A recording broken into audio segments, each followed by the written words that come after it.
Au nom du Père et du Fils et du Saint-Esprit, ainsi soit-il. Dans notre étude des décrets du Concile de Trente, il nous reste à voir l'enseignement du Concile sur le sacrement de l'ordre. C'est une question de grande importance parce que, comme l'explique le catéchisme du Concile de Trente, je cite, « Tous les autres sacrements dépendent du sacrement de l'ordre, puisque sans lui, les uns ne pourraient jamais exister ni être administrés, la Sainte Messe, l'extrême-onction, la confession, et que les autres demeureraient privés de toutes les cérémonies solennelles ainsi que d'un certain culte et de certains rites religieux, par exemple le baptême ou le mariage. Et on voit bien aujourd'hui l'importance du sacerdoce. Vous savez que l'œuvre de Monseigneur Lefebvre avait pour but précisément de faire des séminaires pour former des prêtres pour que la messe catholique continue d'exister dans l'univers chrétien. Le sacrement de l'ordre, c'est celui qui est le plus attaqué après la Sainte Eucharistie, après le saint sacrifice de la messe, par les protestants. C'est dire là aussi son importance.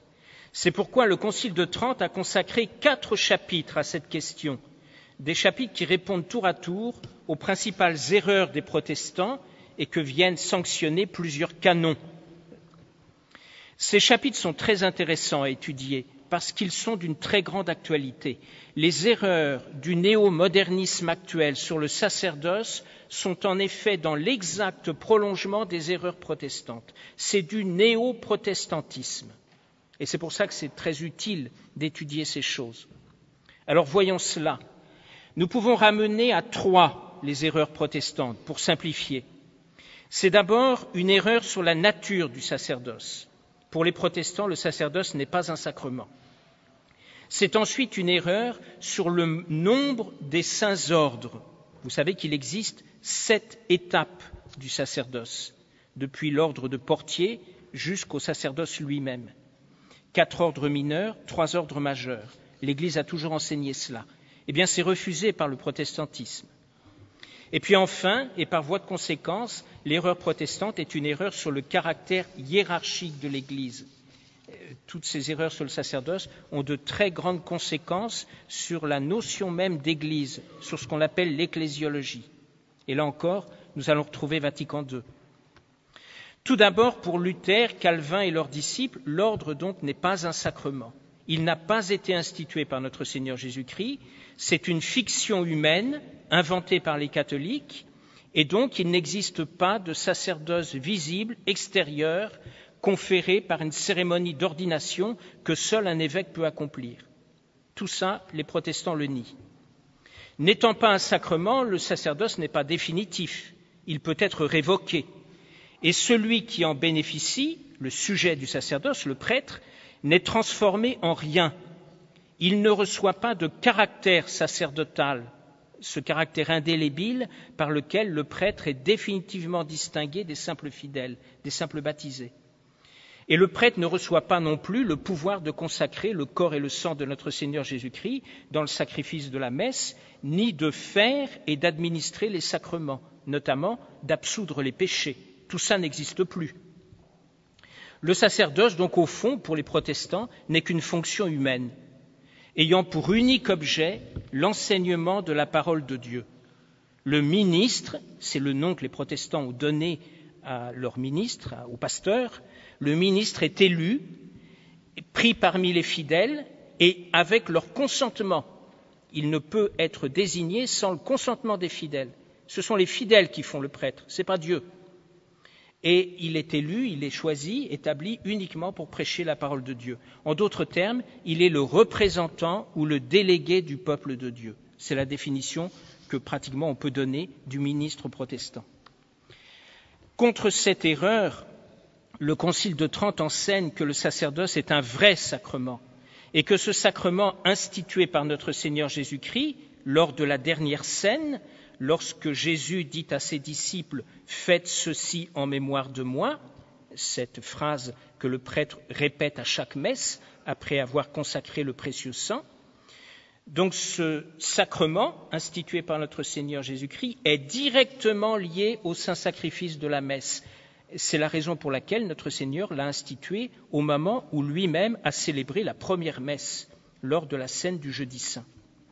Voici les paroles du Concile, c'est le chapitre 1er, enfin un petit extrait de ce chapitre 1er. Le sacrifice et le sacerdoce sont, par la disposition de Dieu, en un rapport si étroit que l'un et l'autre ont existé sous toute loi, puisque dans le Nouveau Testament, l'Église catholique a reçu, de l'institution même de notre Seigneur, le saint sacrifice visible de l'Eucharistie, il faut aussi confesser qu'en elle existe un nouveau sacerdoce visible et extérieur. Que ce sacerdoce ait été institué par Jésus-Christ notre Seigneur et Sauveur, qu'aux apôtres et à leurs successeurs ait été conféré dans le sacerdoce le pouvoir de consacrer, d'offrir, de dispenser le corps et le sang du Christ, et aussi celui de remettre et de retenir les péchés, les Saintes Écritures le montrent et la tradition de l'Église catholique l'a toujours enseigné. Fin de citation. Donc l'enseignement, la doctrine est très claire. Comme le disent ces paroles, d'une manière expresse, le sacerdoce est directement ordonné au saint sacrifice de la messe. Le prêtre est d'abord et avant tout l'homme de la messe. Et c'est parce qu'il a reçu ce pouvoir sur le corps physique de notre Seigneur Jésus-Christ, le pouvoir de consacrer la Sainte Hostie et le vin, pour en faire le corps et le sang de notre Seigneur Jésus-Christ, c'est en vertu donc de ce pouvoir que par voie de conséquence, il a aussi un pouvoir sur le corps mystique, c'est-à-dire sur les fidèles. Toute la doctrine du sacerdoce découle de cette vérité première. Et dans le 3e chapitre, le Concile va reprendre et expliquer cette doctrine en insistant sur le fait que, comme tout sacrement, l'ordre confère à celui qui le reçoit une grâce intérieure sanctifiante, une augmentation de la grâce sanctifiante, une grâce sacramentelle, et aussi un caractère sacramentel, c'est-à-dire ce signe indélébile qui marque l'âme. Vous savez qu'il y a 3 sacrements qui donnent un caractère, l'ordre, le baptême et la confirmation. Un caractère sacramentel, donc permanent, fixe, durable, donné par le Saint-Esprit. Et donc, il est impossible de réduire le sacerdoce à un simple ministère de la parole. Et celui qui le reçoit ne peut pas redevenir un simple laïc. Alors, évidemment, le prêtre a aussi la charge de prêcher. Mais cette charge de prêcher découle de tout le reste. Il y aurait beaucoup de rapprochements à faire entre ces erreurs protestantes sur le sacerdoce, toutes ces erreurs que nous venons de signaler, et la conception actuelle de l'Église conciliaire. Vous le savez, mais il est bon de le redire, cette idée que le prêtre n'est pas d'abord l'homme du sacrifice de la messe, mais qu'il est un homme comme les autres, un simple délégué, un président de l'Assemblée des fidèles, voué uniquement au témoignage, comme on dit, ou au ministère de la parole. Aujourd'hui, c'est une idée qui est répandue partout. Rappelez-vous le fameux article 7 de l'Institutio Generalis de la Nouvelle Messe, donc de l'introduction par laquelle la Nouvelle Messe était présentée. Ce texte a été signé par Paul VI, c'est le texte officiel. Même si cet article a été légèrement modifié ensuite, la doctrine, elle est restée la même. Alors je vous le cite, vous le connaissez par cœur sans doute ce texte, mais il est bon de souvent revoir, reméditer ces choses-là. La messe est ainsi définie. La scène du Seigneur ou messe est la synaxe sacrée, c'est-à-dire le rassemblement, ou le rassemblement du peuple de Dieu sous la présidence du prêtre. Le prêtre est un simple président. Pour célébrer le mémorial du Seigneur, il n'y a plus de sacrifice, c'est un simple mémorial. Et c'est pourquoi vaut éminemment pour l'assemblée locale de la Sainte Église la promesse du Christ, là où 2 ou 3 sont réunis en mon nom, je suis au milieu d'eux. La présence qui découle de cette fausse doctrine n'est plus qu'une présence spirituelle. La présence réelle du corps, du sang, de l'âme, de la divinité de notre Seigneur Jésus-Christ n'est plus clairement exprimée. La deuxième erreur des protestants porte sur le nombre des ordres sacrés. Vous savez donc que l'ordre est un sacrement qui est donné en 7 étapes. Et cette répartition du sacrement de l'ordre en 7 degrés est aussi ancienne que l'Église elle-même. Le Concile rappelle en effet, le Concile de Trente, que les Saintes Écritures font ouvertement mention des prêtres et des diacres, et que dès le commencement de l'Église, les noms de sous-diacres, acolytes, exorcistes, lecteurs et portiers, donc tous les ordres appelés mineurs, et les fonctions propres à chacun d'eux, ont été en usage et que leur diversité était déjà reconnue. C'est aussi ancien que l'Église, ces choses-là. Et il a fallu attendre Vatican II et les réformes post-conciliaires pour que ce soit supprimé. Le motif de cette distinction des 7 ordres sacrés, vous voyez qu'il y a toute une hiérarchie, ce sont comme des marches que le candidat au sacerdoce monte tour à tour jusqu'au moment où il sera ordonné prêtre. Donc cette distinction des 7 ordres sacrés a un motif très profond, et ce motif est clairement indiqué par le Concile de Trente. Il s'agit de rehausser l'éminente dignité du sacerdoce par une série de degrés qui lui soient subordonnés et destinés à son service. Depuis la tonsure qui fait entrer dans la cléricature et l'ordre de portier, qui est le premier des ordres mineurs, le candidat s'élève par degrés jusqu'au sacerdoce et il se rapproche ainsi de plus en plus de l'autel de la messe, qui est le but premier du sacerdoce. Vous voyez comme ces choses sont très belles au fond. Et cette hiérarchie si traditionnelle a été rejetée par les protestants et elle a été également abolie par la réforme conciliaire actuelle, par souci œcuménique pour plaire aux protestants. Les réformateurs de Vatican II ont supprimé tous les ordres mineurs et le sous-diaconat, sous le prétexte que ces ordres ne sont pas mentionnés explicitement dans la Sainte Écriture. Mais c'est une imposture. Il y a d'autres choses qui ne sont pas mentionnées dans la Sainte Écriture et qui sont pourtant tout à fait vraies. Par exemple, la liste et le nombre des livres qui appartiennent à la Sainte Écriture, il est évident que ce n'est pas la Sainte Écriture qui nous le donne, sinon ça serait un cercle vicieux. Tout cela nous vient de la tradition apostolique, et la tradition apostolique a autant de valeur et même plus que la Sainte Écriture. L'Écriture appartient à la tradition, ce n'est pas l'inverse. Cette suppression des ordres dits mineurs et du sous-diaconat, ajoutée aux autres réformes, est vraiment lamentable et extrêmement préjudiciable au sacerdoce.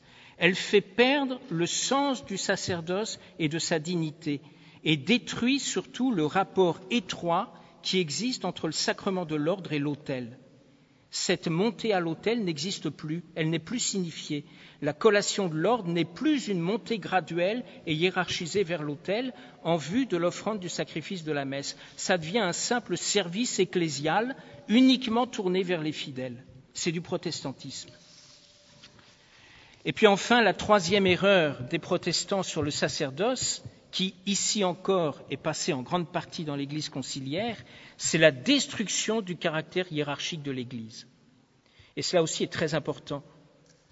Comme le sacerdoce pour les protestants n'est plus un sacrement et n'imprime aucun caractère, en conséquence, le prêtre ne reçoit qu'un pouvoir temporaire et donc il peut redevenir laïque. Dès qu'il n'exerce plus le ministère de la parole de Dieu, il rentre dans le rang. En d'autres termes, cela veut dire qu'il n'y a pas de distinction essentielle entre le prêtre et le reste des fidèles. Tous les chrétiens, par leur baptême, sont prêtres et ont un égal pouvoir spirituel. L'évêque lui-même n'a rien de plus que le prêtre, sinon une simple primauté d'honneur et une fonction d'administration requise par l'organisation sociale de l'Église. Mais vous savez que les évêques protestants ne sont pas évêques, ils ne sont pas prêtres, ce sont de simples laïcs. Quand les papes conciliaires vont voir le pseudo-archevêque de Cantorbéry et bénissent la foule avec lui, ce n'est pas une bénédiction, c'est rien du tout. L'archevêque de Cantorbéry, c'est un simple monsieur, habillé d'une soutane violette, mais il n'empêche, c'est un laïc. Cette thèse, c'est la thèse du sacerdoce des fidèles. Et cette thèse est gravissime. Aujourd'hui, elle est pratiquement universellement prêchée partout. Alors, en conséquence, pour l'ordination des prêtres et des autres ministres, enfin, il faudrait dire plutôt pour leur élection, leur mise en place, puisqu'il n'y a plus d'ordination pour les protestants, il faut donc nécessairement le consentement du peuple chrétien et même de l'autorité séculière, puisque c'est pour le service du peuple que le ministre est établi et qu'il est délégué. Vous voyez que c'est une conception démocratique de l'Église et de ses membres, et cette conception a été vivement condamnée par le Concile de Trente. Elle est plus ou moins celle, encore une fois, qui domine aujourd'hui et qui est enseignée par Vatican II, spécialement dans la Constitution Lumen Gentium sur l'Église et dans le nouveau Code de droit canonique. À ce sujet, je me permets de vous recommander un article qui est paru dans le Sel de la Terre numéro 93, qui s'intitule « Petit catéchisme du Concile Vatican II ». Et dans cet article, qui est en tiré à part d'ailleurs, que vous trouvez sur la table de presse, il y a donc un passage sur Lumen Gentium, la constitution dogmatique sur l'Église, la constitution de Vatican II, et voici le commentaire qui est donné. Jusqu'à Vatican II, l'Église était considérée comme essentiellement hiérarchique, avec une distinction de droit divin entre les clercs, seuls détenteurs du triple pouvoir d'ordre, de juridiction et de magistère, et les laïcs. Et cette doctrine est reprise dans le Code de droit canonique de 1917. Par l'effet de l'institution divine, dit le Code, les clercs dans l'Église sont distincts des laïcs. Or, Lumen Gentium ne fait plus de différence entre les clercs et les laïcs. Et même, Lumen Gentium commence par traiter de ce qu'on appelle désormais le peuple de Dieu. Le peuple de Dieu, il en est 40 fois question dans Lumen Gentium. Le terme est 40 fois cité et on le retrouve dans le nouveau Code de droit canonique. Alors, Lumen Gentium traite d'abord du peuple de Dieu en général, avant de parler de la hiérarchie, comme si la hiérarchie était issue du peuple de Dieu. La hiérarchie, les prêtres, les évêques, le pape, ne sont finalement que des délégués, des représentants du peuple de Dieu. Mais c'est le peuple de Dieu que le Saint-Esprit inspire directement. Et puis ensuite, Lumen Gentium traite du sacerdoce commun des fidèles, avant de parler du sacerdoce ministériel, comme s'il s'agissait de deux formes différentes d'un même sacerdoce. Mais c'est oublier que c'est la hiérarchie de l'Église qui forme le peuple fidèle. S'il y a peuple, c'est parce que d'abord il y a une hiérarchie. Et c'est oublier aussi que le sacerdoce ministériel est un sacerdoce au sens propre du mot. Quand on parle du sacerdoce des fidèles, alors c'est vrai que saint Pierre dit dans son épître, la première épître, que le peuple chrétien est un sacerdoce, est un peuple sacerdotal.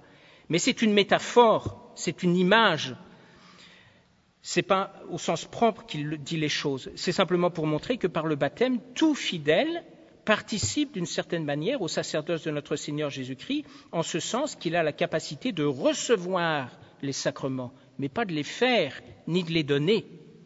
Sacerdoce vient de sacra dans, celui qui donne les choses sacrées. Et seuls peuvent le faire ceux qui ont reçu le pouvoir d'ordre. Les laïcs baptisés n'ont que le pouvoir de recevoir ces choses sacrées. Et vous voyez que sans le dire ouvertement, on a ouvert la porte à l'invasion des laïcs, hommes et femmes, dans tous les postes de gouvernement de l'Église. Alors déjà dans les équipes liturgiques paroissiales, mais jusqu'au dicaster romain. Aujourd'hui, dans les grandes universités romaines, des femmes enseignent et le public est mixte. Tout ceci, pour conclure, doit nous faire prendre conscience de l'importance et de la grandeur du sacerdoce catholique. Il ne s'ensuit pas, évidemment, que les prêtres doivent s'enorgueillir d'être revêtus d'un tel pouvoir et d'un tel trésor. Bien au contraire, le Concile de Trente, d'ailleurs, insiste sur le fait que la grâce du sacerdoce est une grâce gratuite, que personne ne peut s'octroyer de lui-même cet honneur et que le sacerdoce ne doit rien, absolument rien au mérite de l'homme.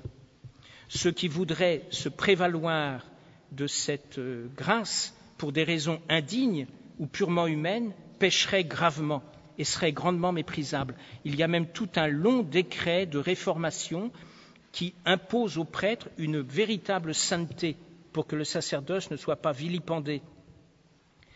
Mais tout cela nous montre en même temps combien il faut, dans nos familles chrétiennes, honorer cet état et prier pour que le bon Dieu nous envoie de nombreux et de saints prêtres. C'est vital.